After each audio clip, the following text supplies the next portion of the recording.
గత సంవత్సర కాలంగా నా కుమారుడి మృతికి అమృత హాస్పిటల్ డాక్టర్ బాబురావు వైద్యమే అని ఎన్నిసార్లు చెప్పినా ఎవరూ పట్టించుకోలేదని, కానీ నేడు తన కుమారుడి మరణానికి డాక్టర్ బాబురావు నిర్లక్ష్య వైద్యమే కారణమని భద్రాద్రి జిల్లా కలెక్టర్ ఇచ్చిన నివేదికను పరిశీలించి తన కుటుంబానికి జరిగిన అన్యాయం, పుత్రశోకం మరెవరికి జరగకుండా చూడాలని జిల్లా ఎస్పీ రోహిత్ రాజ్ను కోరుతున్నానన్నారు.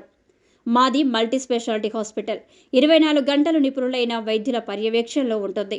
హైదరాబాద్ వెళ్లాల్సిన అవసరం లేదంటూ తనను నమ్మించి నామమాత్రపు వైద్యం చేసి తన కొడుకు మంద రాజేష్ మరణానికి కారణమైన అమృత హాస్పిటల్ యాజమాన్యం డాక్టర్ ఇరుకు బాబురావు, డాక్టర్ జయ, డాక్టర్ సీతారాం ప్రసాద్ చట్టపరమైన చర్యలు తీసుకొని జిల్లా ప్రజల ప్రాణాలు కాపాడాలన్నారు.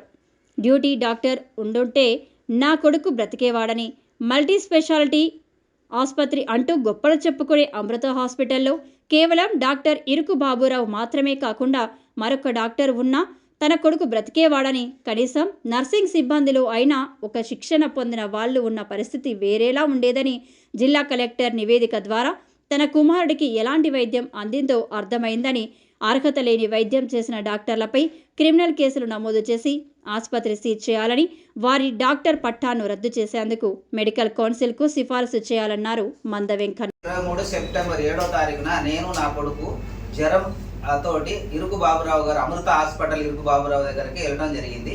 8 గంటలకు ఉదయము ఆయన ఓపీ చూసి మా రక్త పరీక్ష చేసి మీ ఇద్దరు డెంగ్యూ ఉందండి, వీరిద్దరు అర్జెంటుగా జాయిన్ కావాలని చెప్పాడు.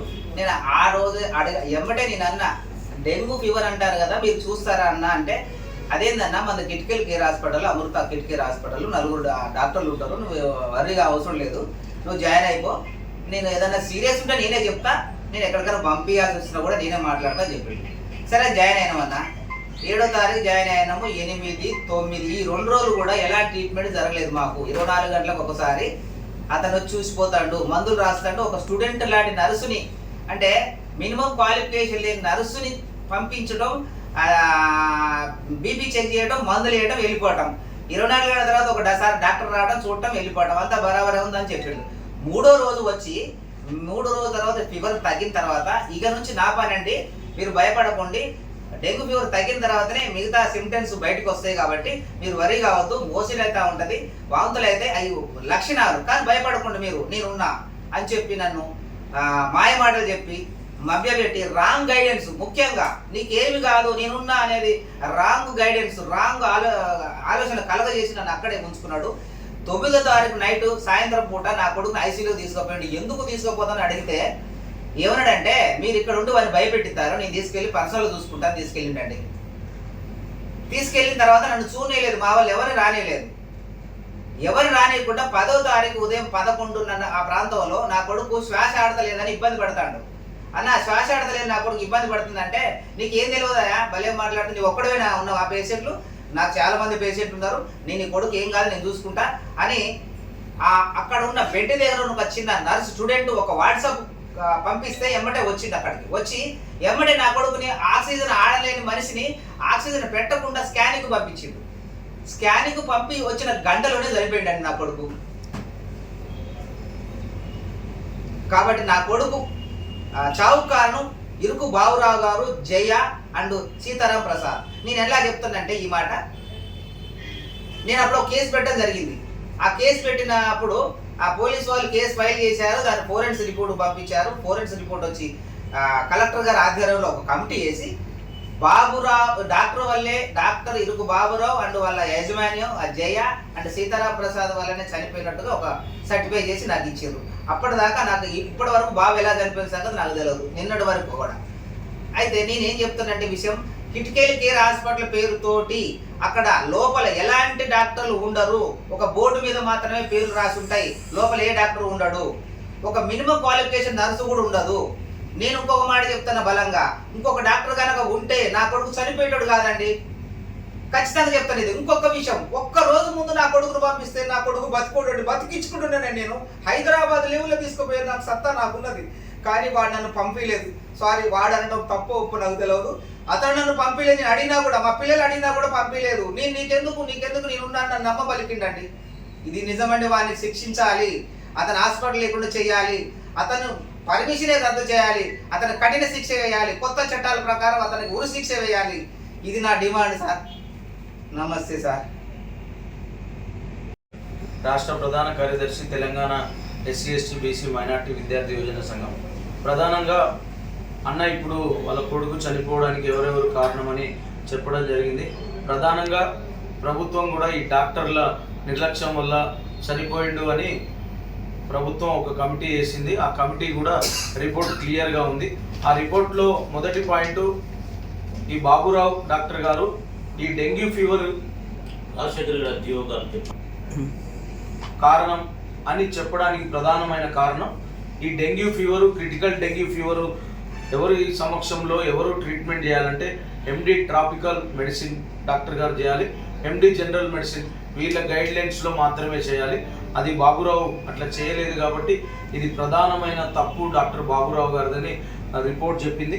రెండోది, ట్రీట్మెంట్లో డెంగ్యూ ఫీవర్స్కి ఫీవర్ తగ్గిస్తూనే పాటు యాంటీబయాటిక్లు ఇవ్వాలి. మళ్ళీ 30-40 వేలు ప్లేట్లెట్లు ఉన్నప్పటికీ కూడా మనిషి చనిపోయాడు. ఆ మనిషి చనిపోవడానికి ప్రధానమైన కారణం ఎక్కడా కూడా ప్రధానంగా ఇంటర్నల్ బ్లీడింగ్ కానీ అలాంటి లక్షణాలు ఏమీ లేవు. ఈయన ఓన్లీ కార్డియాక్ అరెస్ట్ వల్ల చనిపోయాడు. డెంగ్యూ జ్వరం యొక్క షాక్ వల్ల కార్డియాక్ అరెస్ట్ అయింది. కార్డియాక్ అరెస్ట్ అయిన అన్నప్పుడు మరి బాబురావు గారిది మల్టీ స్పెషాలిటీ హాస్పిటల్, అప్పుడు డాక్టర్ కార్డియాలజిస్ట్ చూడాలి. అట్లా ఎవరు చూడకుండా ఈ డాక్టర్ బాబురావుకి అర్హత లేదు.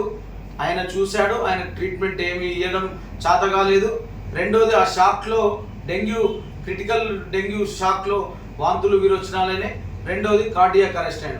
ఈ మూడు కూడా మొత్తం ఆ హాస్పిటల్లో డాక్టర్ల నిర్లక్ష్యం వల్లే.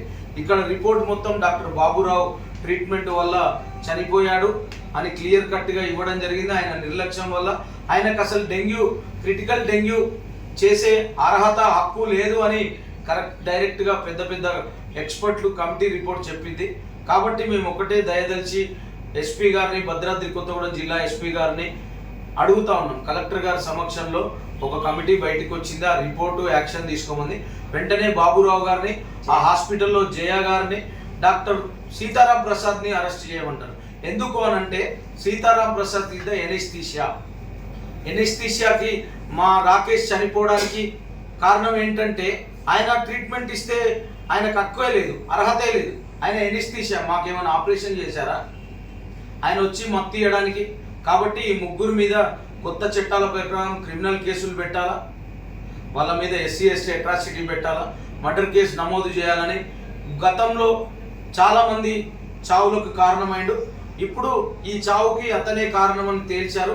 కాబట్టి హాస్పిటల్ని మొత్తం సీజ్ చేయాలా.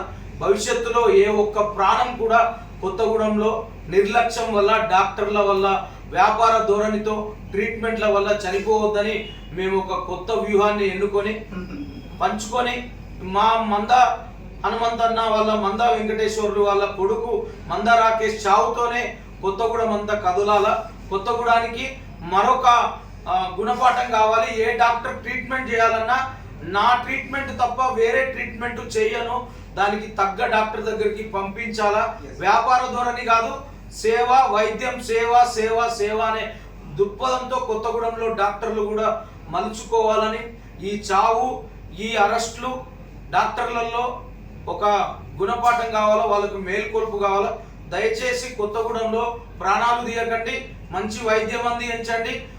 అతి తక్కువ కాలంలోనే పెద్ద కార్పొరేట్ స్థాయి హాస్పిటల్ పెట్టినామని బ్యాంకు లోన్లు పెట్టుకొని ఖాళీ బెడ్లని కార్పొరేట్లో హాస్పిటల్ లాగా పెట్టి ఒక్క డాక్టరు, ఒక్క నర్సు క్వాలిఫై వాళ్ళని లేకుండా ఆర్ఎంపీలని, పిఎంపీలని, లేకపోతే మల్టీనేషనల్ యాడ్లను ఇచ్చుకుంటా, బ్రోకర్లను పెట్టుకొని కమిషన్లు ఇచ్చుకుంటా మా ప్రాణాలు తీయకండి. డాక్టర్లను ఒకటే దయదలుచుతాను, మా ప్రాణాలు తీయొద్దు, పేద ప్రజల్ని కాపాడండి. వైద్యం నారాయణో హరి అన్నారు. కాబట్టి దేవుడితో సమానం. దయచేసి మా ప్రాణాలని కాపాడండి. ఎస్పీ గారు మా ప్రాణాలకు రక్షణ కల్పించండి. జై భీమ్, జై జై.